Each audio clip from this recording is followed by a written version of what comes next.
Commencé à écrire ce livre à ton arrivée et t'as mis 3 ans à le faire. Non. Au fur et à mesure de mes journées là-bas, de mon travail là-bas, et ben je me rendais compte que c'est une ville qui a un énorme potentiel parce que c'est une ville très ouverte, c'est une ville très jeune aussi et il y a de plus en plus de cafés, etc.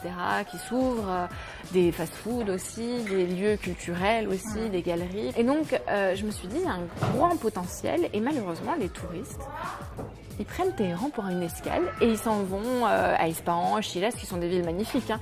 Je trouvais que c'était dommage de ne pas donner plus d'intérêt, de plus d'importance à Téhéran. Donc au bout d'un an, je me suis dit, il y a un guide touristique sur Téhéran, ça n'existe pas, pourquoi pas.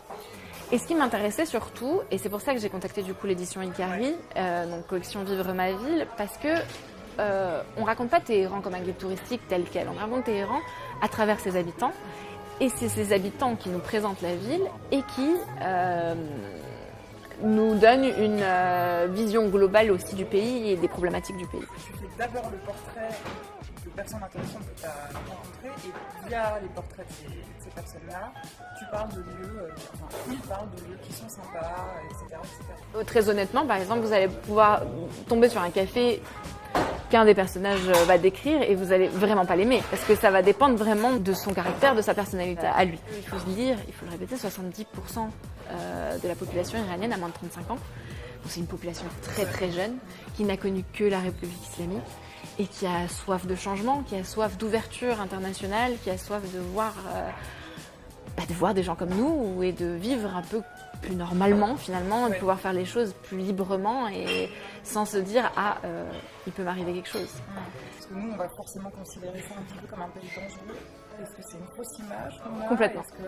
Parce que tu vois, moi je peux décider de partir demain au Portugal, à Lisbonne, là je vais pas me poser 36 questions, alors que là je me dis ok je pars en Iran, bon il va falloir que je mette un voile sur ma tête, que je couvre mes épaules, etc. Est-ce que c'est réel? Est-ce qu'il y a un vrai risque pour des touristes? Pas du tout, c'est une image fausse qu'on a. Complètement fausse. Il y a deux choses qui vont prendre en considération l'Iran, pour moi, et ça étonne énormément de personnes, et le pays, je pense, le plus sûr, un des pays les plus sûrs en tout cas du monde, en tout cas au niveau sécurité nationale.